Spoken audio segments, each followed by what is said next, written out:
Você tem mais alguma coisa a considerar deste tópico, Kenji? Acho que fechamos. Show de bola. Vamos lá. Ó, pergunta número 3. Os afetos, principalmente do senso comum, dão munição para a direita? Bom, lá vamos nós mais uma vez, né? O meu clichê, e gosto que seja assim.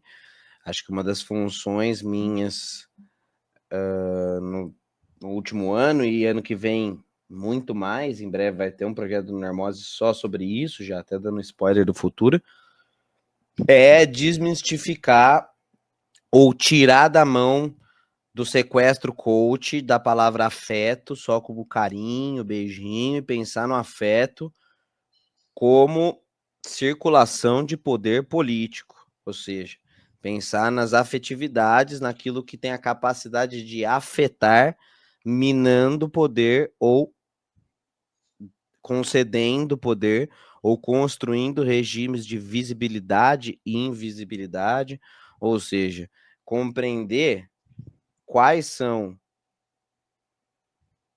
as estruturas sentimentais que afetam uma sociedade é algo fundamental para compreender os tipos de captura que estão sendo feitas nessa sociedade. Ou seja, para deixar um pouco menos cabeçudo e mais cabeçudo ao mesmo tempo. Se a gente parar para pensar na construção das imagens que nós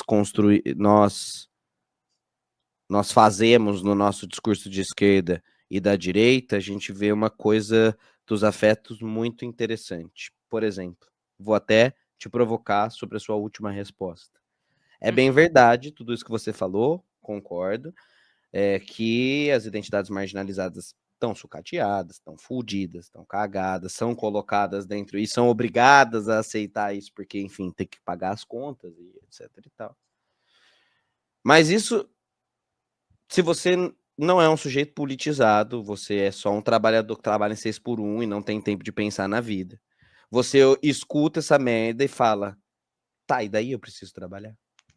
Você é um chato, você é uma chata, vocês são uns mala, que fica aí, por mais que a gente esteja falando verdades, análises verdadeiras sobre o real, cria-se essa imagem de um trabalhador sucateado, fudido, ferrado, e mostra-se só o trabalhador que é o fracassado em potencial.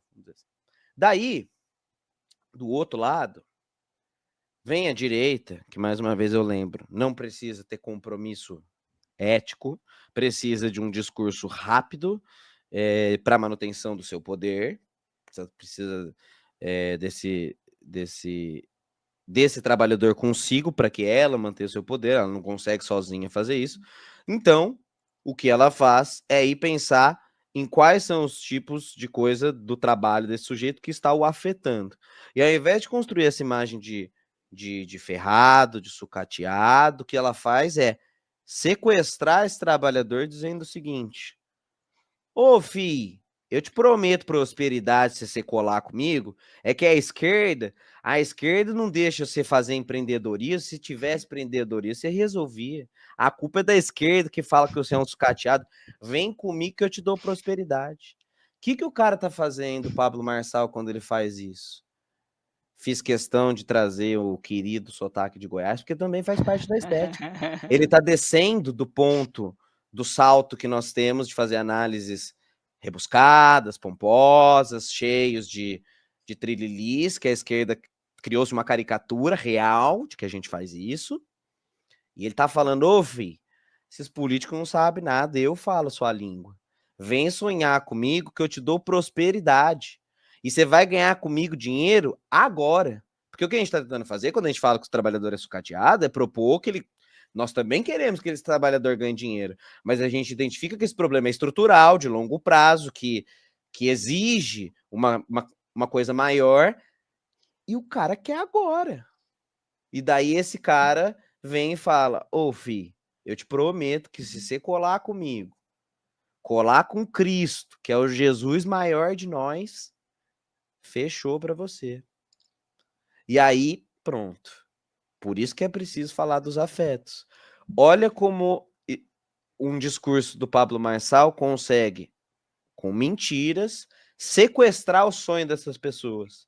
Porque nós colocamos esse paradigma de você não vai conseguir crescer, e é real, tô falando isso várias vezes, porque é isso, dentro do sucateamento da Uber, tudo fudido. É verdade. Ele promete que vai. E nós queremos sonhar. Entendeu? Exatamente. E aí a gente cai na desesperança. E isso aí é uma parada. Ao mesmo tempo que a extrema-direita capturou um conjunto de forças que construiu esse ecossistema, essa ecologia que tem empreendedor político, políticos que basicamente estão ali para construir um capital imagético de propaganda, então ele é um político influencer, ele não está ali para construir nada, mas só para reforçar a ideologia do sonho desse sujeito. E nós deixamos de sonhar. Nós passamos a se apegar na máquina, na defesa das instituições. É claro que no momento que a democracia mínima, essa que é a democracia burguesa, está ruindo, é claro que a gente precisa se apegar nesse mínimo. E aí que está o grande paradoxo. Porque senão a gente perde até aquilo que você estava falando antes. Porque assim, a gente não existe conquista de direitos, né? Existe manutenção diária desses direitos que podem ser perdidos no dia de amanhã. Então a gente se vê encurralado tendo que defender esse mínimo. Só que esse mínimo nos impede de sonhar. As esquerdas dos anos 60, dos anos 70, tinham projeção dos seus desejos de construir um mundo melhor, o fim da injustiça social, derrubar a velha ordem lá ali da Guerra Fria. Isso acabou, gera uma crise enorme nos anos 90, nos anos 2000, e daí eu te pergunto, já até finalizando a questão, assim, talvez, para a gente ir para o diálogo, quais são os sonhos que a gente está propondo para as pessoas? Quais são os projetos de futuro? O líder, nós, tem 80 anos. Quais são os líderes que nós estamos projetando para o futuro? Quais são os sonhos que a gente está falando para o trabalhador? Ou, eu sei que o que eu estou dizendo é um projeto demorado, mas sonha comigo, porque aqui aqui no agora tem essa conquista aqui, porque é o que você falou antes. A gente vislumbra uma sociedade cuja qual não haja mais transfobia. E daí, se a gente olhar só para lá, aí nunca tem a conquista. Mas se você olhar nos pequenininhos, pô, teve a conquista do direito do nome, teve a conquista do não sei o quê, teve a conquista imagética de tanto deputados quanto atrizes, quanto representatividade no filme. Você tem essas pequenas conquistas.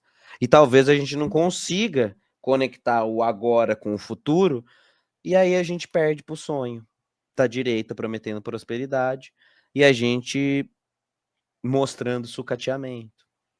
Acho que é meio que por aí, sabe, que eu tenho pensado assim. E daí, inclusive, não importa se dentro da perspectiva mais moderada, institucional, ou se dentro da perspectiva radical de revolucionária. Porque, assim, ambas não estão sendo ouvidas.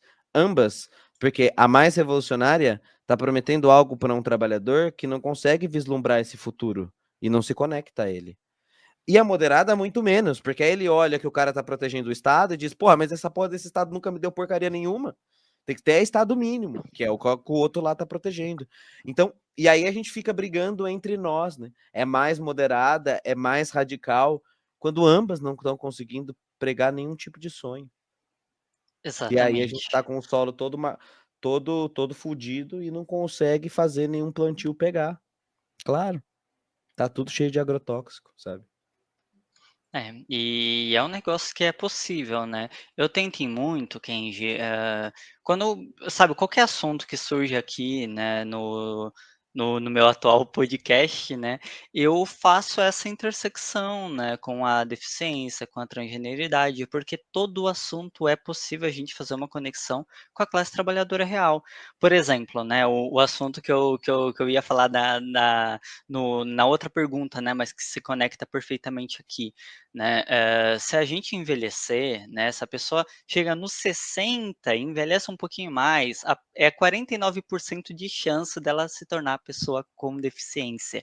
Então, quando nós falamos de luta de pessoas com deficiência, a gente não está falando de Tô Bruna, a falando de gente não está todo falando de Kenji, mundo. a gente está falando de Uhum. todo mundo. Você quer envelhecer com qualidade? Você quer envelhecer e poder ir na padaria, você quer? Quer mesmo? Então vamos se unir as pessoas com deficiência. Vamos olhar para a classe trabalhadora com deficiência. E Ah, sem esquecer que mas a gente, desculpa te cortar, mas já te cortando, só para claro. complementar, sem esquecer que a gente não pode fazer isso de maneira reativa, porque a gente faz. Porque como a nossa luta é justa, e você, quando tá olhando muito para um problema, fica meio pouca, você fala, caralho, velho, me escuta aí nesta porra. E daí a gente fica meio reativo. Só que não vai dar. Sabe uma frase que lá no 2016 pegava muito e eu ficava quieto assim quando eu ouvia? E vez por outra ela ainda aparece, mas que eu não tinha capacidade de argumentar contra ela, mas eu acho que ela é muito ruim, que é o eu não sou obrigada a ter didático. É verdade, às vezes cansa e a gente não é obrigado. Mas e por isso que você não é obrigado a lutar. Mas se você decidiu ser esta pessoa, daí você é obrigado. Sinto muito. Porque se você for reativo, daí é melhor não lutar. Porque se você for reativo, tu afasta mais, você atrapalha mais a parada do que ajuda, né? Então, assim, não pode. É difícil. É muito difícil mesmo. Mas ninguém falou que ia ser fácil, né? É isso, não pode ser. Exatamente.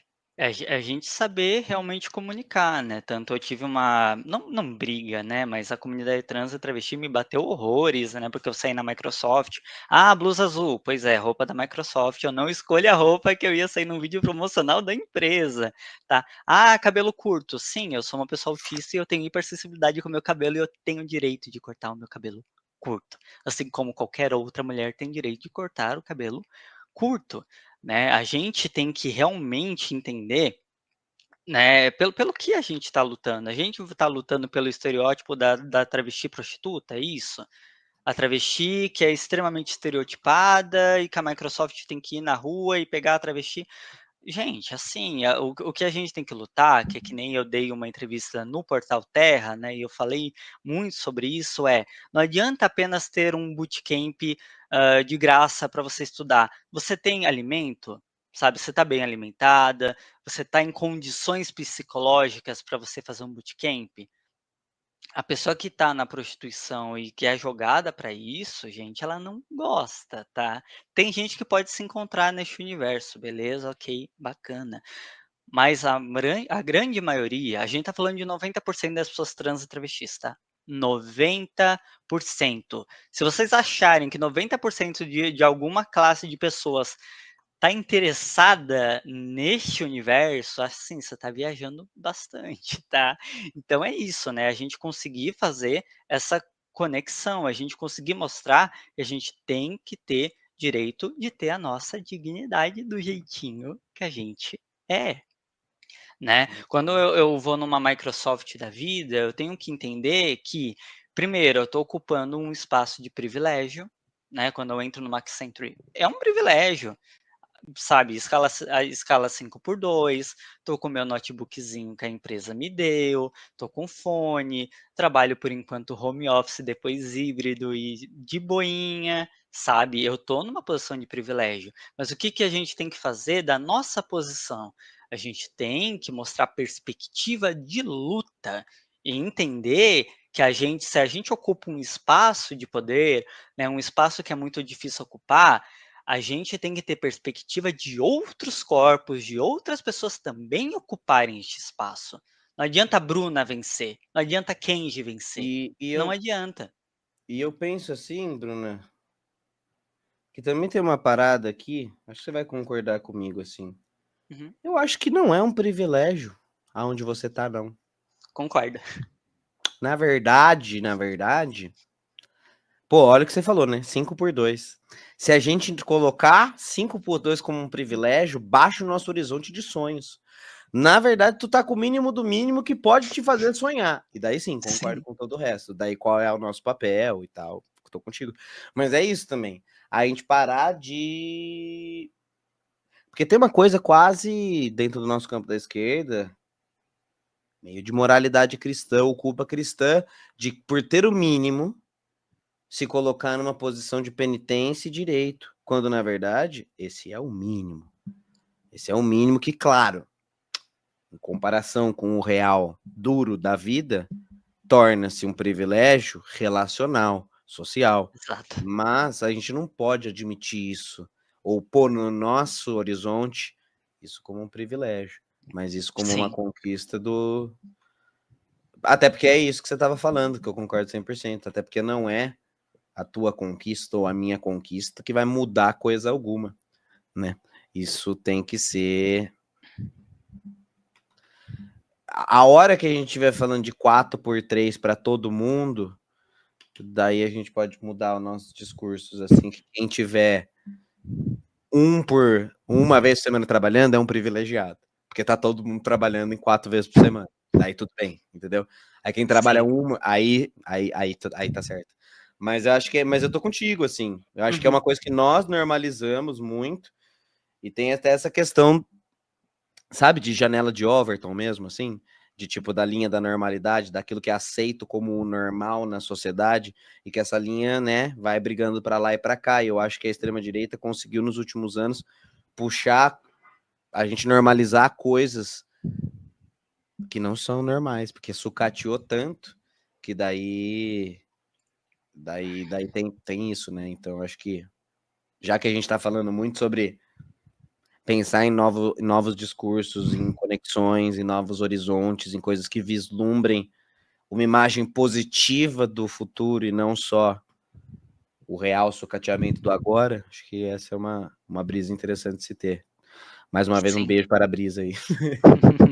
E, eu acho muito importante, né, justamente, né, isso que você falou, né, da gente ter essa criticidade, né, do que é o privilégio em si, que às vezes eu também gosto de simplificar um pouquinho para ficar um pouco mais popular, né, porque assim, vamos a alguns dados, tá, pessoal, só para vocês terem noção do que eu estou falando.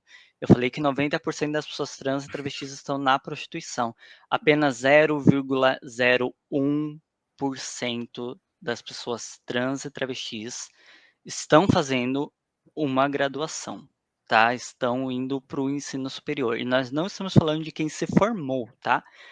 Detalhe, detalhe, eu até hoje não peguei meu diploma, eu me formei em 2020, porque está no meu nome morto, e para mim trocar o meu nome no meu diploma é caro, mas muito, muito caro para mim fazer essa troca. Então a gente tem que trocar o nosso nome no cartório, a gente tem que trocar todas as nossas contas, principalmente conta de banco, que eu ainda não troquei meu nome, gente. Sabe, preguiça, é muita coisa. Vocês não têm noção da dificuldade que é.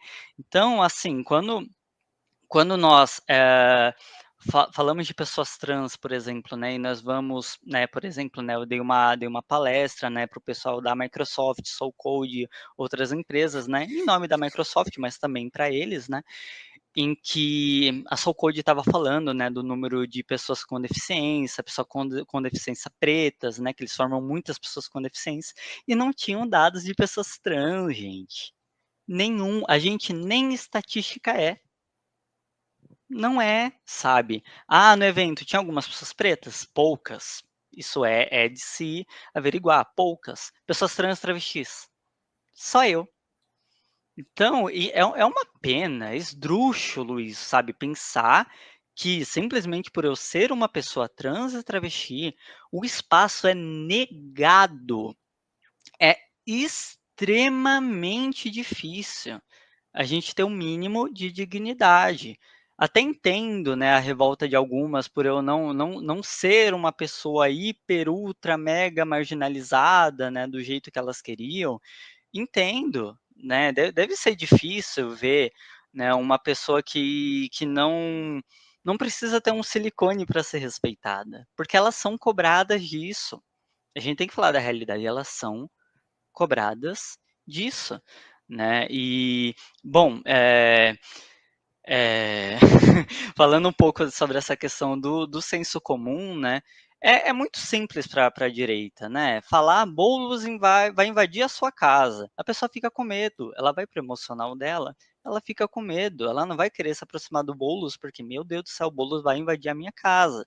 E daí, eles têm a favor deles a mídia hegemônica, tem a favor deles uma cambada de povo que vai repetir isso, e repetir, e repetir, e repetir, até que isso se torne uma verdade. Sim, e Infelizmente é até isso, vira num senso comum que isso é uma verdade. sim, e até estava dando uma lida no chat aqui, vou discordar um tiquinho do chat só para pôr fogo na lenha aqui. Por mais que não pareça, há bastante afeto na direita. Concordo. E então deixa eu explicar uma coisa para não parecer que é só um passapanismo, né? Mas veja, eu tô querendo falar da perspectiva dos afetos, que também incluem, por exemplo, ódio, tristeza, raiva, paixão, alegria, e assim por diante. Desejo e assim por diante. E cada um desses afetos estão em constante disputa e tem seus significados próprios dentro dos campos políticos. Então, ao mesmo tempo que trabalha-se nessa lógica do medo, também se instrumentaliza através do discurso religioso ou através do como que chama isso? Do voluntarismo, do trabalho voluntário, um certo acolhimento cristão. Então, um afeto de positividade da família, um afeto de positividade, não que ele corresponda na prática, mas é sobre o discurso que se vende e a forma que se dá. A mesma coisa do ódio. O ódio, ele é muito mal trabalhado no nosso campo, não por causa daquele clichê que fala: "Ah, não pode ser, o amor acabou, etc e tal". Isso é verdade até a página 2, porque se a gente pegar esse ódio também e pensar de modo individualista, cada um por si, todo mundo violento, a gente tá retornando ao discurso do homem patriarcal violento, louco por exército, maluco, vamos no ódio pra cima de todo mundo, vamos matar todo mundo. Então, é compreender o amor de modo crítico e político e como utilizar esse amor na geração da esperança, e o ódio também. Como instrumentalizar esse ódio diferente da extrema-direita, que instrumentaliza esse ódio para o teu projeto de poder, que é de minar a diferença, ou seja, de acabar com minorias sociais para que exista um certo arianismo, um purismo, que é uma promessa falsa, delirante, é claro, mas que, somada à paranoia, esse outro afeto que desestabiliza tanto o sujeito, cola, e instrumentalizar esse ódio para gasolina da nossa luta de injustiça. Instrumentalizar esse ódio afetivo, esse afeto do ódio para, por exemplo, já que a gente falou tanto da taxação das grandes fortunas, por exemplo, esse ódio ser utilizado para essa percepção sobre as desigualdades abissais que tem no nosso mundo. E assim por diante. Então, assim, há afetos, ponto. O que não há, talvez, é uma reflexão do uso consciente ou inconsciente desses afetos. Os afetos passam e nos recortam em todos os campos políticos, da extrema-direita à esquerda revolucionária. O ponto é que cada uma das ideologias vai trabalhar, pensar, instrumentalizar esses afetos de maneira diferente. E o que eu vejo, sei lá, comecei, metade da minha vida é mais ou menos dentro do mundo da política, assim.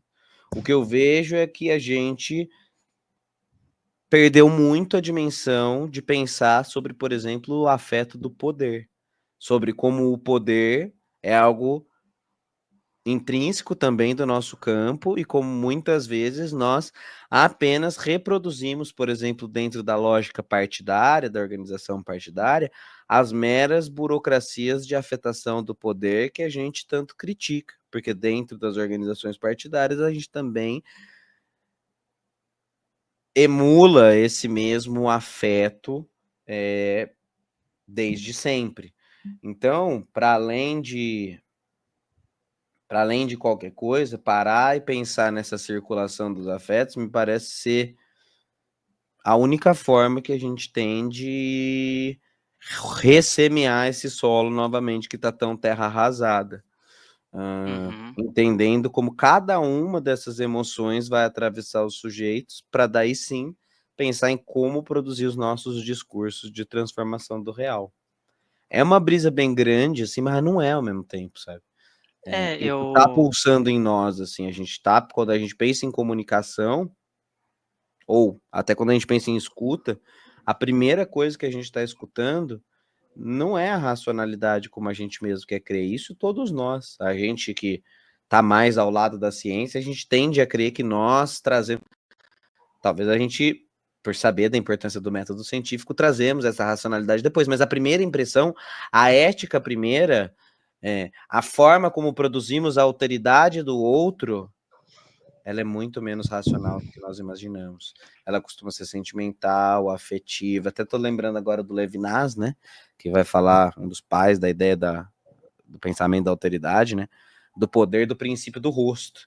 Que o rosto, muito mais do que qualquer coisa, ele é a primeira forma de comunicação que você tem com o sujeito.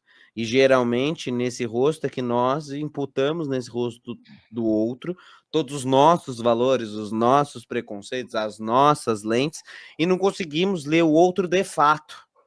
E aí não conseguimos produzir alteridade de fato, que é entender o outro pelo outro. E daí a proposta de afetividade dele é isso, assim.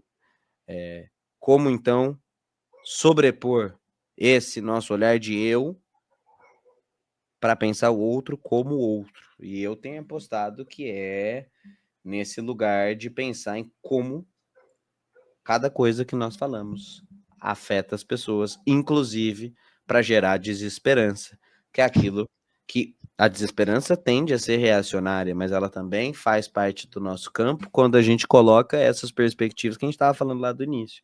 O sujeito só como um fudido marginalizado que não tem chance de ter outra coisa, também estamos produzindo um afeto nele. Qual é esse afeto? É é, meio que no sobre isso no que eu tenho falado em todos os lugares. no fim das contas, tudo é afeto, né. A partir do momento que uma pessoa clica no meu canal e vê: "Meu Deus, é uma pessoa trans, ai meu Deus do céu", e sai, ela tá sentindo um afeto, ela tem um afeto ali. Quando eu gaguejo, tem gente que ri, tem gente que: "Nossa, que engraçado, hahaha", é um afeto. Né, tudo é um afeto, né. Quando a gente fala que a direita não tem afetos, na verdade elas têm muito, só que elas têm muito no senso comum, né. Ela parte do: "Ah, mimimi, todo mundo tem que trabalhar". De fato, todo mundo tem que trabalhar. Eles vão por esse raso, que faz sentido de primeiro momento, né, todo mundo tem que trabalhar, mas todo mundo tem a mesma oportunidade de trabalhar? A gente está realmente falando sobre oportunidades reais? A gente está falando de uma pessoa trans e travesti que não vai poder, entrar na empresa, porque a empresa não quer que aquela pessoa use o banheiro feminino, né. Saiu uma notícia ontem ou hoje, não estou lembrado agora, né, da primeira congressista trans. Gente, primeira congressista trans dos Estados Unidos, agora, tá, agora. Ela foi proibida de usar o banheiro feminino. Proibida. Então, sabe, pelo amor de Deus, sabe, são afetos, discursos afetam na realidade material, né. Quando eu tento trazer alguém para o meu lado, eu pergunto de imediato: "Você está contente com a rua desse jeito, sem asfalto? Não tá? Então você quer uma mudança". Sabe, você acha justo pessoas trans e travestis terem que ir pra prostituição, porque não conseguem emprego por causa de vários preconceitos? É justo?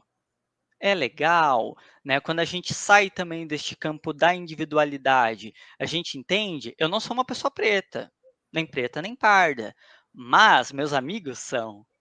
Então eu tenho que lutar por eles também. A gente vive em sociedade, eu não vivo sozinha.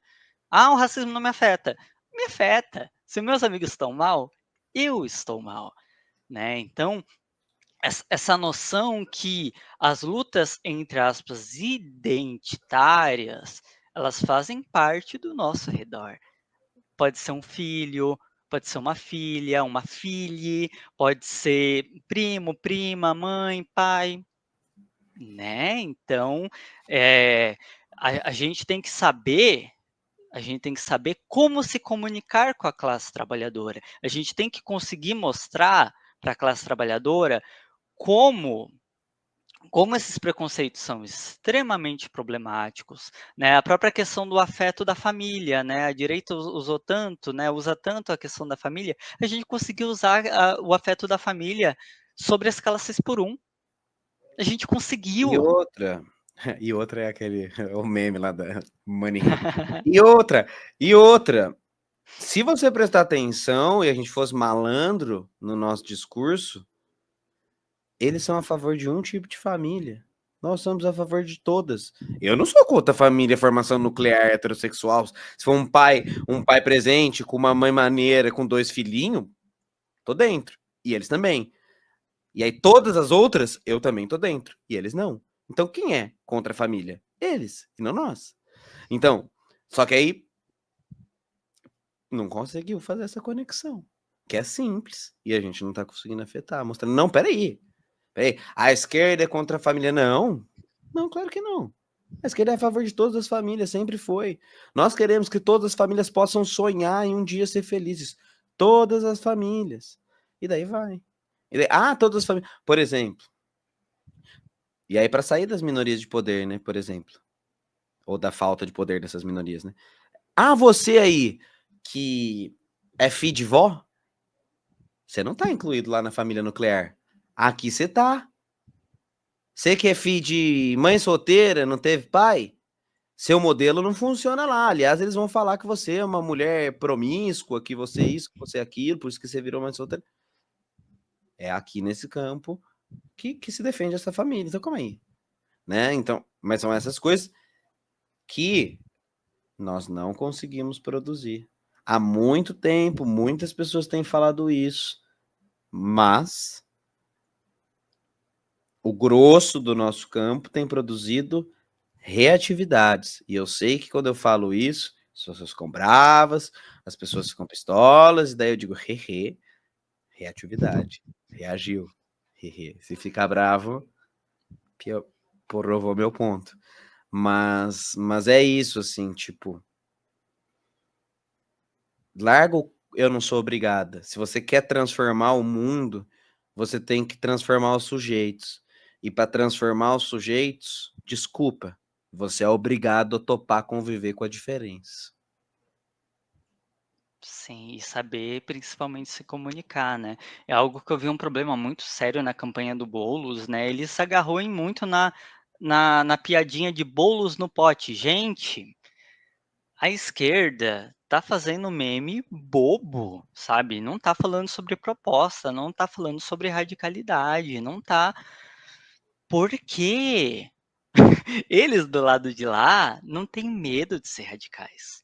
Não tem. Aí a gente fica nesse medo: "Ah, não, não pode falar, se eu falar de pessoas trans eu vou limitar meu público". Aí que limita de vez mesmo, né. Se a esquerda não tá do lado das identidades, não tá do lado de nada, não tá do lado do radical, e tá do lado do quê? Sim, a extrema-direita virou extrema-direita se afirmando como extrema-direita, né. Pois é. Mas, porque eu quero fazer aqui o advogado do diabo, porque senão se a gente ficar concordando é muito fácil. Perfeito. Tem um texto da Sabrina Fernandes, que eu acho que vale Uhum. citar aqui, que eu até citei indiretamente, porque ele tá passando muito na minha cabeça direto nos últimos meses, mas que eu acho que eu vou verbalizá-lo agora, que ela vai fazer um paralelo ali com a agricultura, né? A gente tá num horizonte que é a esquerda moderada e a esquerda radical, uma ponta para outra sobre as técnicas de semente, de plantio, e esquece que a extrema direita contaminou todo o solo com agrotóxico. A gente não é só ter coragem de radicalizar.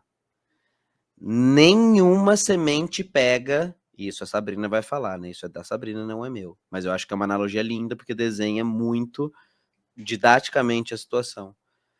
Nós estamos debatendo técnica de plantio com solo apodrecido e nenhuma semente pega com solo apodrecido. Não basta só radicalizar ou ter coragem de radicalizar. É preciso olhar para esse solo apodrecido e entender por que as sementes de radicalização não estão pegando também. Porque não adianta só gritar grosso. só gritar grosso, dependendo de como você faz, você vira uma caricatura de que a direita pinta sobre você e fica falando sozinho. Não adianta só gritar grosso. Porque tem gente que acha que é só isso, assim, grita grosso para eles sentirem medo. Você vira caricatura. O solo tá podre. E eles enxergam, a extrema direita não enxerga tons de vermelho. O Lula é extrema comunista para eles. Eles não enxergam diferença, eles querem destruir a todos nós. Somos Sim, nós que enxergamos essas diferenças e que ficamos brigando e batendo cabeça sobre como a gente precisa plantar essa semente.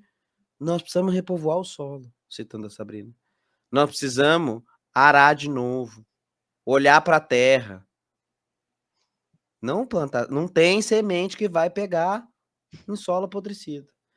Obrigado, Sabrina, por esse desenho, de que é algo que eu venho pensando há muito tempo e não conseguia desenhar. Porque também é metafórico, mas também é literal, né? Tipo, o uhum, nosso problema com o agro também é literal, é isso, assim, nenhuma semente de plantio diferente vai pegar num solo apodrecido, literalmente também. Mas, sim, no sentido metafórico, acho que é muito potente isso, assim.